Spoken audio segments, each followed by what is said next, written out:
BCS তো একটা circle, বছরে একটা প্রিলি,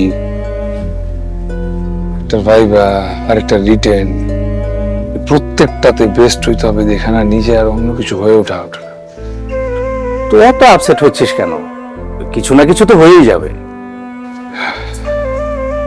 আমার এদিকে কিচ্ছু হবে না, ভাবতেছি আবার ওই ফ্রিল্যান্সিং এ ফেরত যাবো কিনা। একদম পিক আওয়ারে ফ্রিল্যান্সিং ছেড়ে বিসিএস এর প্রিপারেশন নিতে আসছিল। এখন সেই প্যাশনটা না মরে গেছে একদম পুরো। আচ্ছা, এটাই কি তোর লাস্ট অ্যাটেম্প্ট ছিল?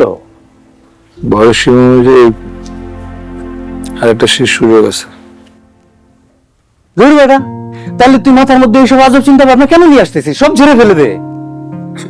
তুই এত কাছে এসে খালি হাতে ফেরত যাবি না, এটা আমার বিশ্বাস। তুই শেষ অ্যাটেম্পটের জন্য জান দিয়ে দে।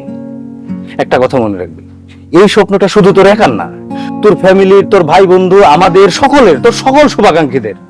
বন্ধু, এটাই তোর শক্তি, এটাই তোর ইন্সপিরেশন। আমার বিশ্বাস এবার তোর হয়ে যাবে।